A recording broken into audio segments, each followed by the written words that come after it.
Alkitab sangat detail bahwa dikatakan bahwa ini ya kain ya, dikatakan kain peluh ya, kain penutup aja. Itu ditinggalkan Yesus terlipat. Terlipat. Ini benar, ini gambarnya lumayan akurat nih, memang terlipat. Kalau saudara mungkin yang sekolah hospitality, saudara tahu maksudnya apa kalau kain itu dilipat? Ya, ada sekolah hospitality di sini? Ada nggak? Ya, mereka pasti tahu kalau dilipat ini berarti orangnya belum selesai. Itu as simple as that. Jadi kalau mereka yang sekolah di hospitality mereka tahu. Jadi kalau kayak pergi ke resto gitu saudara makan lalu saudara lipat itu apa itu namanya kayak apa bahasa Indonesia itu? Ya napkin ya serbet atau apa. Taruh itu piring nggak akan diberesin karena mereka akan tahu oh ini berarti orang belum selesai, dia akan balik lagi. Makanya judulnya ini persis banget, I'll be back. Luar biasa, Alkitab benar-benar mencatat bahwa itu dilipat. Sempat-sempatnya Yesus belum keluar, tar dulu saya lipat dulu baru dia keluar. Tapi itu ada maksudnya saudara. Ya, I'll be back. Ya kita akan belajar, saya akan cepat hari ini karena kita masih ada Holy Communion.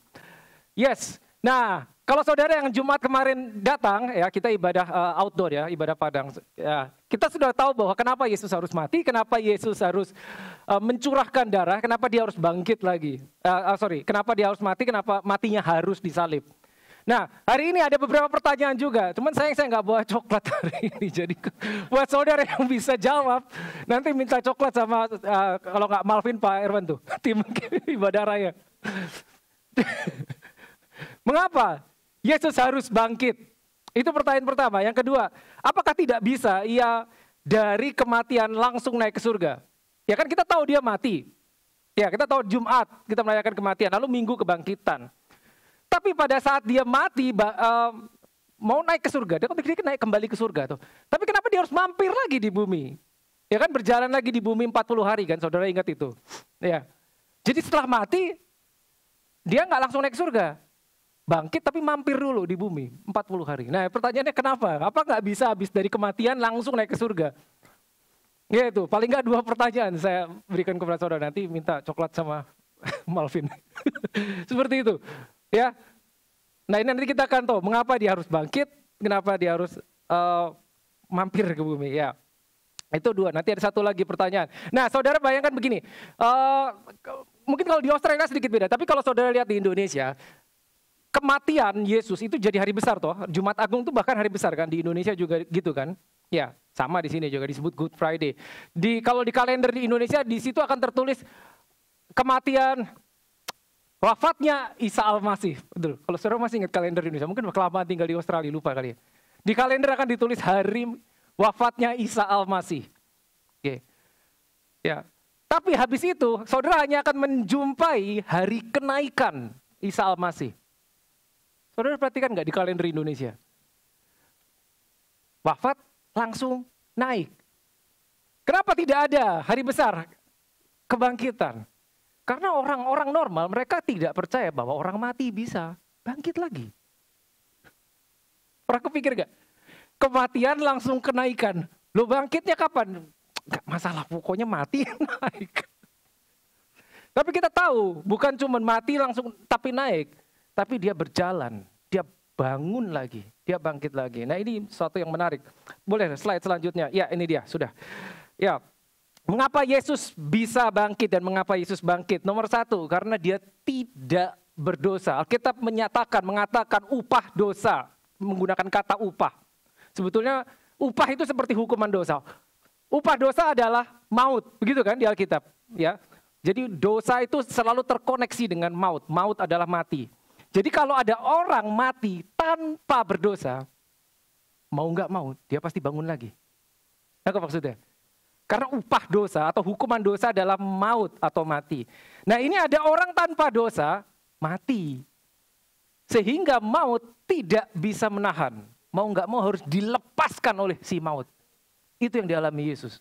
Alasan pertama, kenapa dia bangkitkan itu. Yang kedua, dia tidak berasal dari debu tanah. Maka dia tidak kembali ke tanah. Ya, begitu dia mati, harus dilepas. Oke, berikutnya. Nah, saya akan kembali ke Kejadian. Ya, kalau saudara yang mengikuti seri, kita ada di seri Manusia Baru, bahkan dari seri yang lama nanti sampai seri The Kingdom of God, ya, saudara akan terus bolak-balik ke kitab Kejadian. Nah, Kejadian 3, waktu minggu lalu saya sudah sharing ayat yang ini, Kejadian 3, ayat 15. Nah, ini adalah percakapan setelah manusia jatuh ke dalam dosa, ya. Ketahuan manusia jatuh ke dalam dosa, lalu Tuhan muncul dan berkata kepada iblis yang menyamar dalam bentuk ular. Ini kalimatnya. Dikatakan demikian, akunya ini huruf besar ya, aku ini God, Allah Bapa, akan mengadakan permusuhan antara engkau, ini ngomong sama ular, dan perempuan ini. Ya kan, saudara tahu ceritanya, perempuan itu diperdaya oleh ular. Antara garis bawah ini, yang kuning, perhatikan, keturunanmu dan keturunannya, berarti keturunan wanita dan keturunan si ular. Ya, kalau saudara minggu lalu ada di sini, saudara tahu siapa keturunan si wanita, siapa keturunan ular. Oke, keturunannya akan meremukkan kepalamu dan engkau akan meremukkan tumitnya. Jadi si ular atau iblis tahu, oh suatu saat saya akan kalah nasibnya. Karena dibilang, keturunan si wanita ini akan meremukkan kepalamu. Dia tahu suatu saat dia akan dikalahkan, cuman dia nggak tahu kapan itu dan siapa keturunan wanita itu. Jadi si ular berpikir, siapa nanti yang akan mengalahkan saya? Nah, saya akan bawa satu slide yang hanya ilustrasi saja, boleh nextnya. Sayang ini saya nggak jalan, jadi saya harus minta tolong di belakang untuk ganti slide. Ya, yang berikutnya ada gambar. Nah, saya temukan ini gambar menarik. Oke, ini hanya ilustrasi berarti. Saya udah tulis ya, ini hanya ilustrasi. Kenapa? Karena bisa dibilang gambar ini tidak terlalu akurat, tapi menarik. Ada benarnya, tapi ada tidak benarnya. Pertama, begini. Lihat saudara. Antara keturunan ular dan keturunan wanita. Ini keturunan wanita. Betul kan? Ya, dia lahir dari seorang wanita. Dia tidak lahir dari seorang pria, makanya virgin birth. Ya, seorang perawan bisa melahirkan, maka disebut keturunan wanita. Ini dia. Nah, ini keturunan ular. Jadi sudah dijelaskan dari kitab Kejadian akan ada pertempuran, pertarungan, permusuhan yang tidak bisa diperdamaikan, makanya disebut enmity antara ini keturunan wanita dan keturunan ular. Nah, saya sebut ini ilustrasi saja. Nah, kenapa? Ya, kalau saudara melihat gambar ini, lihat. Ini kan pasti saudara lihat ini siapa? Yesus toh. Ya, dan ini tentunya si iblis. Tapi begini saudara, saya bilang gini, ya, saudara pada saat lihat gambar ini saudara bisa melihat begini, ini manusia.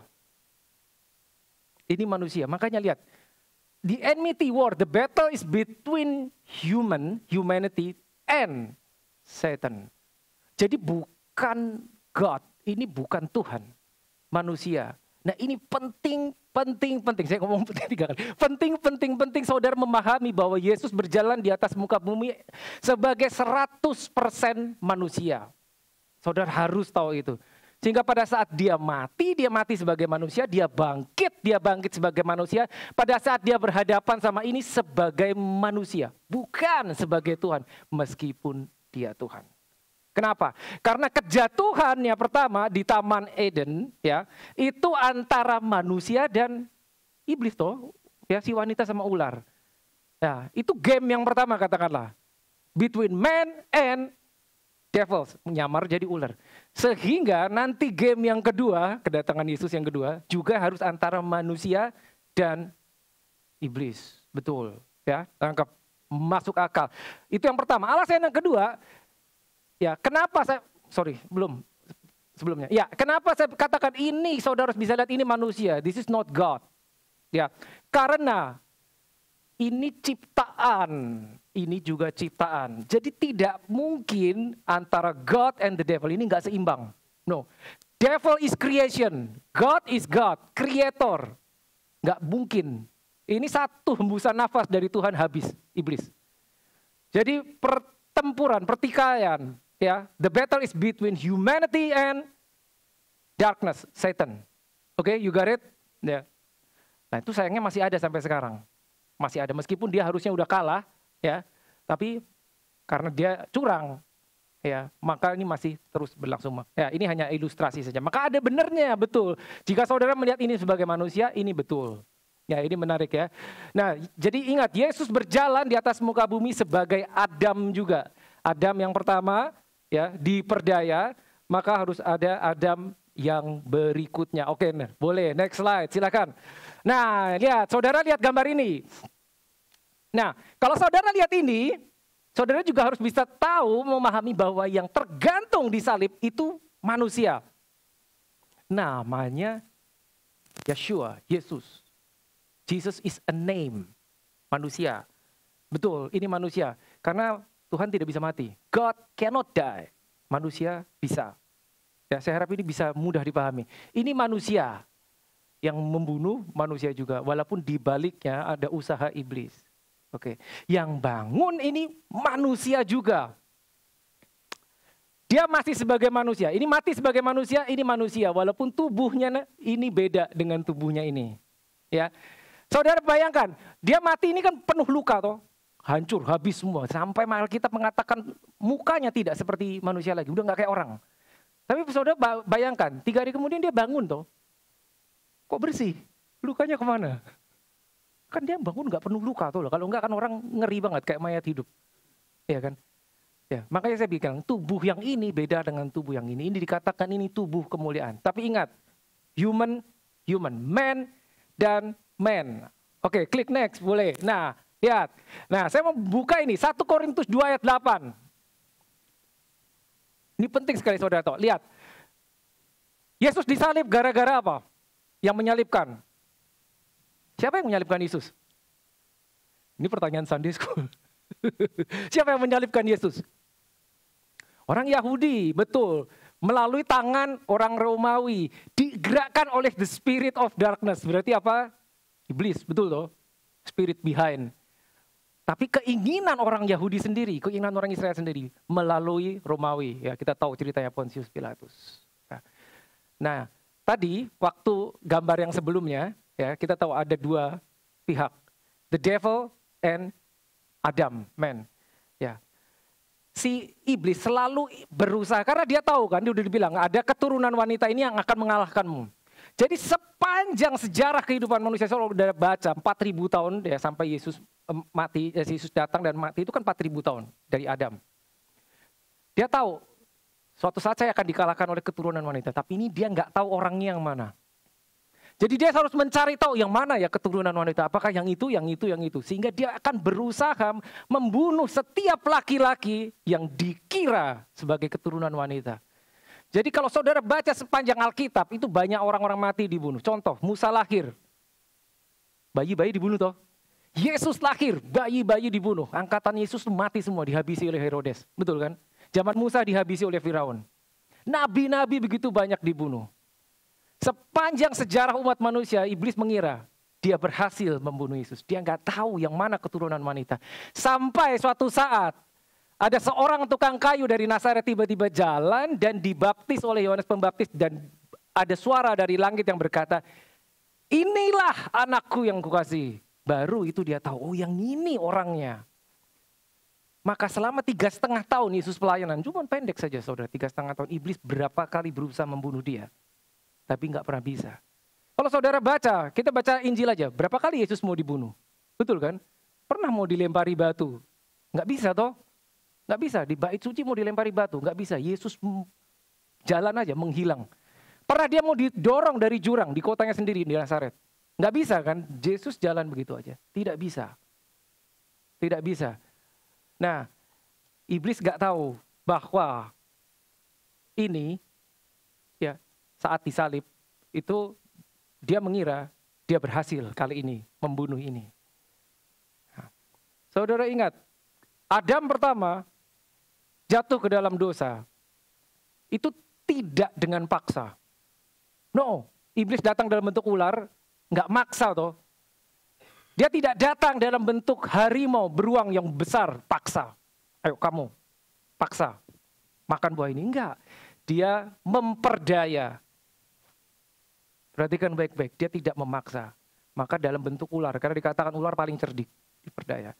Nah pada saat Yesus berjalan 3,5 tahun, dia berusaha mengulangi dengan taktik yang sama. Kapan itu?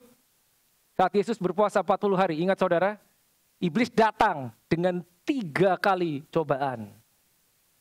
Berusaha memperdaya. Jadi dia berusaha mengulang dengan taktik yang sama dilancarkan kepada Adam yang pertama. Kali ini dia tahu itu Adam yang kedua. Dia ngomong. Pada saat Yesus berpuasa 40 hari dia tahu Yesus lapar. Dia bilang, jika engkau anak Allah ubah batu ini menjadi roti. Ya pasti saudara ingat cerita itu. Tapi kali ini Adam yang kedua tidak terperdaya. Meskipun dia lapar. Dia nggak ubah batu itu jadi roti. Kalau mau Yesus bisa ubah iblis jadi roti. Betul, lebih ya benar. Tapi enggak. Karena kalau dia nurut, dia jatuh seperti Adam yang pertama. Nah kali ini settingnya lihat. Iblis pikir, oh kali ini berhasil.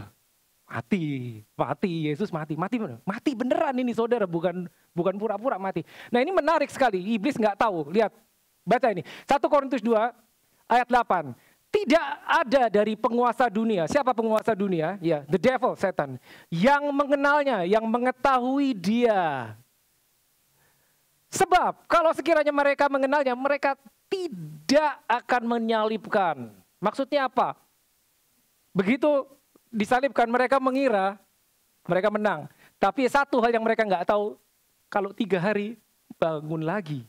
Itu dia nggak tahu. Iblis nggak tahu. Dia cuma pikir pokoknya harus dibunuh yang ini. Karena jika tidak, dia akan meremukkan kepala. Ingat kan? Jadi dia berusaha membunuh. Dipikir dia berhasil. Tapi satu yang dia nggak tahu, kalau ini 3 hari kemudian orang yang sama bangun lagi. Itu dia nggak tahu. Alkitab yang ngomong. Jika mereka tahu, mereka tidak akan menyalibkan. Maksudnya mereka tidak akan membawa Yesus naik salib. Jadi yang dikira sebagai kekalahan, itu membawa kemenangan. Slide berikutnya. Ya. Tadi saya katakan mereka tidak bisa membunuh Yesus. Lihat. Yohanes 10 ayat 18, Alkitab mengatakan jelas. Yesus yang ngomong, no one takes my life. Gak ada yang bisa mengambil nyawaku. Lihat. But I lay it down on myself. I have power to lay it down and I have power to take it again. Aku punya kuasa menyerahkan nyawaku, aku punya kuasa ngambil lagi. Jadi pada saat Yesus tergantung di salib, itu tidak akan terjadi jika dia tidak menyerahkan diri. Nangkap ya saudara? Saudara ingat sebelum Yesus ditangkap, di taman lagi, bukan Taman Eden, kali ini settingnya Taman Getsemani. Ya, Yudas Iskariot, ya, salah satu muridnya mengkhianati dia, kita tahu, datang dengan para pasukan. Yesus maju dan dia ngomong begini. Ingat saudara ceritanya, siapa yang kalian cari? Ini pasukan-pasukan bersenjata. Mereka bilang, Jesus of Nazareth. Lalu Yesus ngomong gini, akulah dia. I am. Apa yang terjadi? Mereka mundur dan terjatuh. There is power coming out of him. Nggak bisa ditangkap aja, nggak bisa. Apalagi mau dibunuh. Baru bangun lagi, Yesus nggak bilang, pada saat dia bilang, I am. Wow, jatuh. Terus, jatuh, serang. Mau dilemparin batu. Enggak, saudara. Tenang dia. Sorry. Terlalu bersemangat. Thank you Pak Haris. Thank you. Ya, itu ceritanya seperti itu. Baru mereka jatuh, bangun lagi, ditanya lagi pertanyaan sama. Siapa yang kamu cari? Mereka jawab, Yesus dari Nazaret, dan dia bilang, I am. Dia menyerahkan diri, baru itu bisa ditangkap. Gitu kan.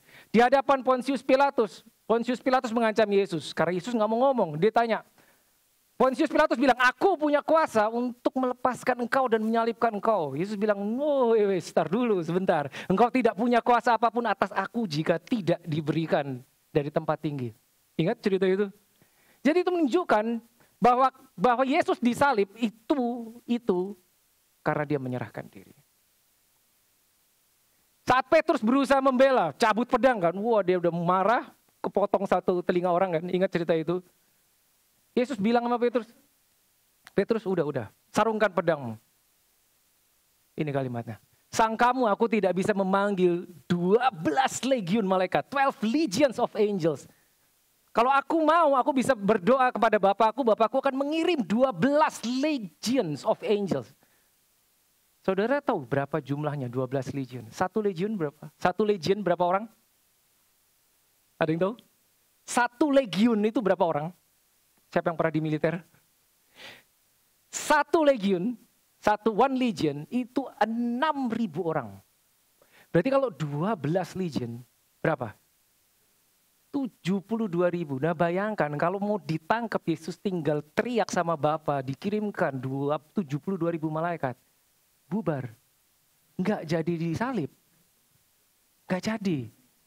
Saudara tahu kemampuan one single angel. Satu malaikat bisa berbuat apa? Tahu kemampuannya? Saudara boleh baca di Chronicles, baca di Yesaya, cerita yang sama. One day, one single angel, satu aja.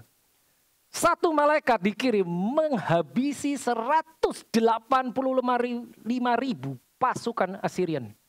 Satu malaikat cukup. Cukup satu. 185.000 pasukan musuh habis. 72.000. Bubar. Nggak jadi disalib. Tapi karena bukan itu planningnya, jadi dia menyerahkan diri. Udah, aku biar ditangkap. Petrus nggak tahu, ya. Nah, ini fakta-fakta yang saya mau share sama saudara. Ya, but ada yang lebih luar biasa. Adalah ini, next slide please. Nah, tadi saya bawa gambar ya, sayang saya nggak bisa bolak-balik cepat. Antara Yesus mati di salib dan Yesus bangun. Yesus bangkit hari Minggu toh. Dia mati hari Jumat, ya walaupun banyak perdebatan, karena dibilang 3 hari 3 malam, nah Jumat ke Minggu kan nggak sampai 3, saya nggak akan bahas itu. Nanti kalau saudara ikut saya kasih tahu. Ya, Jumat, katakanlah Jumat ke Minggu, Jumat dia mati, Minggu bangkit. Pertanyaannya, apa yang terjadi antara Jumat sampai Minggu? What happened between ya Friday and Sunday?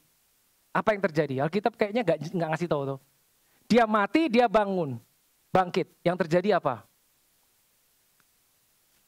Apa yang terjadi? Let's go back to the slide. What happened between Friday and Sunday? Ada beberapa yang sudah tahu. Beberapa bingung. Mungkin saudara nggak kebayang apa yang terjadi Jumat sampai Minggu. Berarti kan melewati Sabtu, paling tidak lah. Melewati Sabtu, ada apa? Tiba-tiba Minggu bangkit, wah dia bangun semua udah bersih, udah nggak ada luka semua, udah hilang lukanya. Bahkan bukan cuma itu, dikatakan di Alkitab murid-murid berkumpul, tiba-tiba pintu terkunci, jendela terkunci, Yesus muncul, bisa nembus tembok. Apa yang terjadi? Boleh next slide please. Lihat, ada clue-nya di Efesus 4 ayat 9. Bukankah ia telah naik? Ia ini huruf besar. Ia ini Yesus. Dikatakan ini. Rasul Paulus sangat tahu persis apa yang terjadi. Lihat, bukankah Yesus telah naik berarti bahwa ia juga telah turun ke bagian bumi yang paling bawah atau hell. Tempat orang mati, Hades. Berarti pada saat dia mati, setelah dia mati, sebelum dia bangkit, dia turun. Turun, mati beneran ini saudara. Ya. Fisik dia mati, in the spirit dia mati, dia harus turun ke neraka. Ngapain? Ya, between ini sama ini, dia harus turun ke sini. Ini Jumat, ini Minggu, di antaranya dia harus turun ke bawah.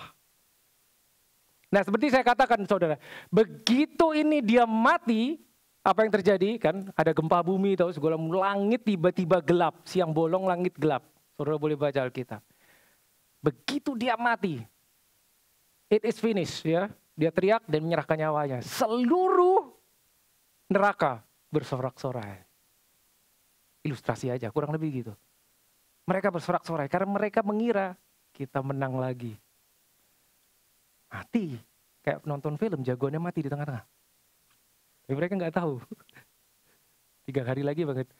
Mereka lagi pesta, katakanlah begitu. Dia lagi pesta di neraka, terjadi pesta pora.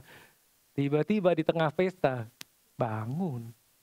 Loh, kamu kok bisa bangun? Tidak tahu, tidak satu pun mereka nyadar bahwa yang ini mati, bangun lagi. Begitu bangun, apa yang dilakukan Yesus? Apa yang dilakukan Yesus? Next slide please. Lihat, Kolose 2 ayat 15. Ia telah, bukan akan, berarti sudah terjadi toh. Ya, lihat Rasul Paulus ya, dia tahu. Ia telah melucuti pemerintah dan penguasa-penguasa kegelapan. Begitu dia bangun, dia mengalahkan mereka, merampas segala kekuatan, melucuti. Kapan ini terjadi? Ini terjadinya di bawah. Antara Jumat sampai Minggu. Dan menjadikan mereka tontonan umum dalam kemenangannya atas mereka. menjadikannya tontonan umum. Saya kasih ilustrasi begini. Zaman dulu kalau saudara baca perjanjian lama, dua negara, dua kota yang berperang. Pihak yang kalah, ya, itu rajanya biasanya ditangkap oleh pihak yang menang, lalu diarak keliling kota, terbelenggu, diarak supaya seluruh rakyat lihat. Itu diarak. Ditangkap, diikat, ya, mungkin udah luka-luka, diarak keliling kota. Supaya apa tujuannya? Semua rakyat lihat. Nah, kenapa harus begitu? Supaya memberikan rasa aman. Nih loh, musuhnya sudah tidak punya kuasa lagi. Maka semua orang bersorak-sorai karena mereka tahu sekarang kita aman karena musuhnya sudah tidak punya kuasa. Itu dilakukan oleh Yesus. Lihat, menjadikan mereka public show, tontonan.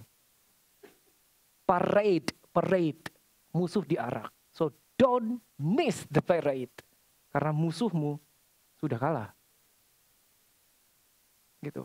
Itu yang dilakukan antara Jumat sampai Minggu. Apalagi, satu lagi. Lihat. Wahyu 1 sampai 18. Wahyu 1 ayat 18. Yesus berkata, aku telah mati. Berarti dia mati beneran ya Jumat ya. Namun lihat, aku hidup sampai berapa lama? Selamanya. Ini bedanya kebangkitan dia sama kebangkitan Lazarus. Lazarus bangkit mati lagi. Kalau Yesus bangkit, dia tidak akan mati lagi. Itu dia bedanya. Nah perhatikan, aku memegang segala kunci maut dan kerajaan maut. Jadi dia bangun lagi di tengah-tengah pesta di alam maut, ada pesta merayakan kematian Yesus karena mereka mengira mereka mengalahkan Yesus. Tiba-tiba dia bangkit dan bilang, give me the keys. Give me the keys of hell, keys of death. Jadi sekarang kuncinya yang pegang siapa? Yesus. Bukan lagi yang di bawah. Sebelum Yesus mati, dia pernah ngomong gini sama Petrus. Kepadamu kuberikan the keys of the kingdom of heaven. Lagi-lagi kunci. Apa yang kau ikat di bumi akan terikat di surga. Apa yang kau ikat di surga akan terikat di bumi. Nah, saudara lahir baru, saudara percaya sama Yesus. Now this is amazing. Dia mengalahkan musuhmu. Kuncinya sudah dipegang dia. Kunci maut. Kunci maut. Musuh sudah dikalahkan, sudah dilucuti kekuatannya, sudah dilucuti kekuasaannya. Kita menikmatinya. Yesus yang melakukannya. Itu dia, itu orang percaya, warisan orang percaya. Ya. Next slide please. Tadi saya sudah jelaskan, apa yang setan tidak tahu bahwa nomor satu, Yesus bisa bangun lagi, itu dia nggak tahu. Dia cuma tahu pokoknya ini orang harus mati. Berhasil mati, mereka bersorak-sorak, tapi dia nggak tahu dia bangkit lagi. Dan kedua, setan juga nggak tahu bahwa kematian Yesus setelah itu dia bangkit, ya manusia diangkat, yang percaya itu diangkat bersama-sama Yesus. Yang ketiga, dia juga tidak tahu, musuh setan tidak tahu bahwa Holy Spirit akan diberikan kepada orang yang percaya. Ya, kalau saudara ikut seri Manusia Baru, saudara akan tahu posisimu saat ini itu bersama Yesus. In the heavenly places. Saudara boleh buka Efesus 1, 19, 20 dan Efesus 2 ya, ayat 6 sampai 7. Saudara akan tahu bahwa dikatakan Yesus setelah naik ke surga, Yesus duduk. Bukan berdiri saudara, duduk di sebelah kanan Allah Bapa. Duduk, sit down at the right hand of the Father. Kenapa duduk? Karena finish, selesai. Maka dia duduk. Dan lebih lagi, dikatakan apa? Dia mendudukkan engkau di samping Bapa bareng Yesus. So your position right now is at the right hand of the Father in Christ Jesus. Loh, maksudnya apa? Kita hidup di dunia, but your position of authority is at the right hand of the Father. Makanya posisimu di atas musuhmu, di atas iblis. Tinggal percaya apa enggak? Begitu percaya, itu akan terjadi sesuatu, akan ada manifestasinya. Tapi kalau apa iya, tidak akan melihat kita. Ini resurrection, ini tidak akan terjadi kalau dia tidak dibangkitkan. Ya, so please don't forget, jangan lupa, ini musuh nggak tahu ini. Tadi udah dibilang, kalau mereka tahu, mereka akan menghentikan jangan sampai Yesus disalib. Ya, nah Pertanyaannya, boleh next. Apa yang terjadi sebetulnya jika Yesus tidak dibangkitkan? Nah kan sering ada pertanyaan gini kan, ya. Sekali lagi, sering ada pertanyaan gini, mengapa Yesus harus mati? Hari Jumat kemarin saya tanya, waktu kita ibadah Good Friday, mengapa Yesus harus mati? Wah banyak jawaban. Untuk menebus dosa, good. Untuk menghapus dosa, benar. Iya. Sekarang saudara udah tahu kenapa dia nggak bisa menebus dosa dari surga. Dia harus turun. Kenapa? Karena Adam yang pertama kejadiannya, ya manusia toh. Jadi dia harus jadi manusia. Nggak bisa dari surga disambil enak-enak menebus dosa. Nggak bisa. Dia harus mengulang story. Harus jadi Adam juga. Nah, lihat ini. Apa yang terjadi jika Yesus tidak bangkit? Gini, kematian Yesus kita tahu, banyak kita tahu untuk menebus dosa. Jadi kalau dia mati, perhatikan baik-baik, saya pelan ya. Kematian Yesus, kebanyakan orang tahu untuk menebus dosa. Apa dia harus bangkit lagi? Bukankah dia mati cukup? Kalau dibilang kematiannya menebus dosa, dia mati cukup loh. Gak usah bangkit. Habis mati langsung naik surga. Makanya tadi saya tanya di awal kan. Dari mati langsung aja, rohnya aja, gak usah pakai tubuh. Rohnya naik surga. Toh selesai. Kematian menebus dosa. Kenapa dia harus bangkit? Halo, lihat. Kita berdoa kan. Kita kalau doa, kita tutup doa kita dengan dalam nama Yesus. Tahu kenapa? Kenapa harus dalam nama Yesus? Kalau saudara nggak tahu, itu cuma jadi kalimat kosong. Come on. That name. Kenapa nggak dalam nama Musa, dalam nama Abraham? Bukankah cukup bagus mereka? Dalam nama Petrus, dalam nama Yohanes. Mereka orang-orang hebat. Kenapa dalam nama Yesus? Oh karena Yesus adalah Tuhan. Good. Saya akan jelaskan di lain session. But the thing is this. Karena saudara tahu di dalam lubuk hatimu bahwa nama yang satu ini beda. Nama itu ada kuasanya. Lihat. Kalau Yesus tidak bangkit. Bahkan Alkitab berkata gini. Jika Kristus tidak dibangkitkan maka sia-sialah kepercayaanmu. Jadi kalau Yesus nggak bangkit kita nyebut dalam nama Yesus. Nggak ada kuasanya saudara. Nggak ada. Itu hanya berkuasa karena. Lihat.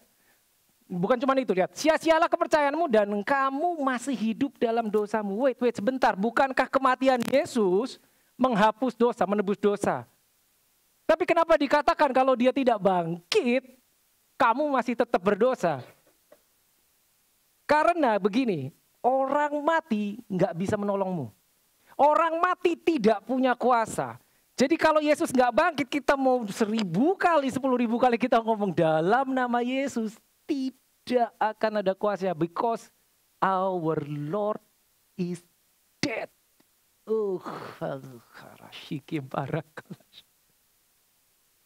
Itu yang buat beda. Itu yang buat beda. Pada saat kita sebut in the name of Jesus, Jesus is your Lord. Engkau percaya kan sama Yesus? Itu orang hidup yang kamu percayai. Yang punya nama itu Yesus. Yang dari Nazaret yang disebut the Christ, Jesus Christ of Nazaret itu hidup. Pernah mati tapi hidup sampai sekarang. Sehingga kita berdoa, kita menaikkan pujian penyembahan, bahkan kita berseru minta tolong, dia bisa nolong karena masih hidup. Oh, glory to God. Kalau dia nggak bangkit, kita cuma doa sama orang mati. Jelas ya? No power. No power. Siapa yang pernah berhadapan sama roh jahat? Yang pernah berhadapan sama setan? Roh jahat, siapa yang pernah? Saya pernah cerita, saya pernah soalnya head to head.